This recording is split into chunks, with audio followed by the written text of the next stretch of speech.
Season 3, Episode 8 of The Way Home gave us a sneak peek into the emotionally charged nature of the Hallmark Channel series. What we didn't anticipate was witnessing a spectacular fire, one that ignited in the past, adding even more chaos to the unfolding story.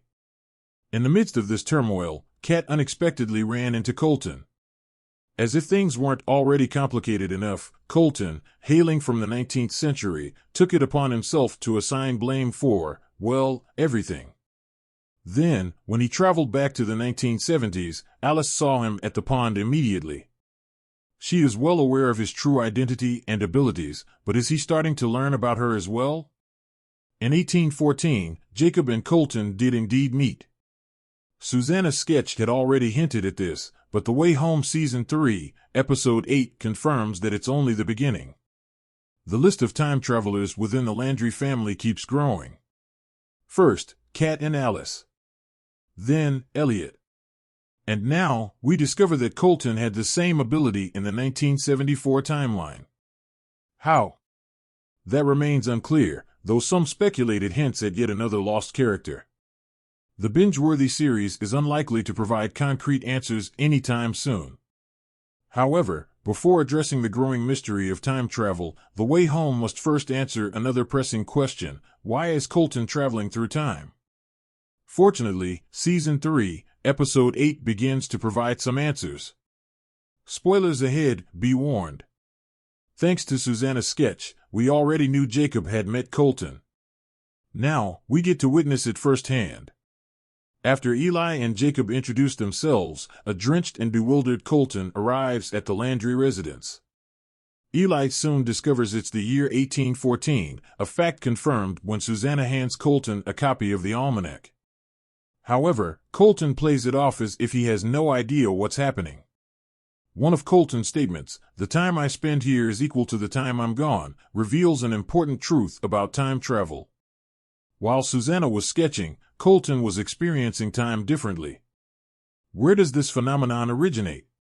My grandmother used to say that, Fern remarks. It's clear someone knows more than they're letting on. Jacob, meanwhile, is asked to plant as much rye and potatoes as possible for the following year. The year without a summer isn't far off, after all. Once reassured that their efforts will endure for generations, Kat travels back to 1816, where Thomas confesses that he secretly hoped she would return. Yet, Kat has a lot to process. Frustrated, she reacts emotionally to a kiss. When she returns, Elliot immediately senses that something is off. Later, when she confesses the kiss to him, their conversation grows tense. Kat insists she doesn't want to fight, but Elliot accuses her of trying to even the score. There's a problem here, and I'm not sure how to fix it, Kat admits. We shouldn't have to work this hard to make things work. Their relationship seems to reach a breaking point when Elliot responds, "Maybe we have our answer, then." Alice struggles with her feelings as well. Every time she gets a text from Noah, her heartbreak intensifies. She doesn't think it's fair to stay with him when she believes all the evidence points to Casey being her child with Max Goodwin. When Noah arrives at her house with flowers, Alice turns him away. "I don't see this working out," she tells him. "I truly don't want to hurt you." "Well, it's a bit late for that," Noah responds, shoving the flowers into her arms before walking away. Later, Alice gathers her courage and prepares to meet Noah. But instead, she finds Max, who informs her that Noah has left town to clear his head. Meanwhile, in 1974, Colton is devastated by Dell's departure. In an attempt to cheer him up, Evelyn tells Alice that this might be the moment for her to spend the rest of her life with Colton. Alice, determined to understand him better, tries to decipher the lyrics of a song he wrote for Dell. Together, they finish the piece, and Jason expresses interest in recording a demo. This explains the recording we first heard in Episode 1. However, it turns out that Colton has another song in mind. Alice, remembering her time with adult Colton and Dell before his death, seems to recognize its significance. As Evelyn walks into the studio, she overhears Colton revealing that he had planned to propose to Dell before she left Port Haven. Evelyn, resigned to a love she can never have, later drowns herself in the pond. Alice, knowing the future, desperately tries to intervene. She tells Evelyn that Dell is the one her heart truly belongs to. Calling Evelyn's poetry sad, Alice unwittingly pushes her over the edge, reducing her to tears. Back in 1816, Kat reunites with Thomas. But while the sun sets over their moment, only 2 days have passed in the present, while 3 months have elapsed in the past. Many feel betrayed by Cyrus, and Jacob insists it's his turn to make things right. Dell, Elliot, and Jacob all struggle with guilt. In an effort to fix things, Jacob jumps into the pond to retrieve Kat. Kat stumbles upon Susanna first, who confesses she entered the house through hidden tunnels. Susanna reveals that Kat only succeeded because Cyrus allowed it. Furthermore, Cyrus is aware of Susanna's sketch of Kat. "I see the love you can't admit," Cyrus tells Susanna, accusing her of helping Jacob escape.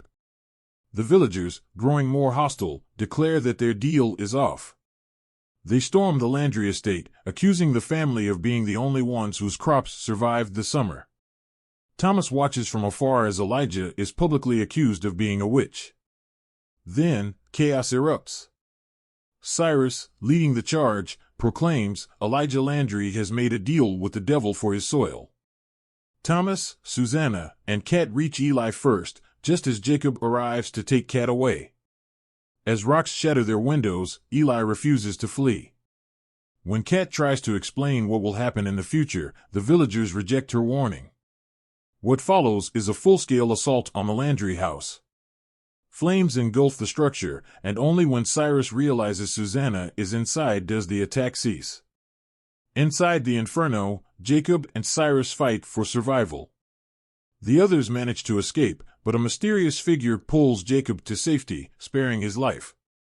Kat, however, makes a difficult choice. She refuses to save Cyrus, knowing he will survive anyway. The figure, revealed to be Colton, yells, "I'm to blame for everything," before running off. Episode 8 leaves us with more questions than answers. Duff finds it hard to believe that Colton knew Jacob was alive all along, dismissing Fern's claims as mere stories. In 1974, she sits with an older version of Colton and confronts him. "Why didn't you believe in me all those years ago?" she asks. Meanwhile, Dell assures Kat and Alice that they will find the answers they seek, answers that Colton cannot provide. Elsewhere, Nick debates whether to return to Port Haven and restore Alice's core charm from Season 1.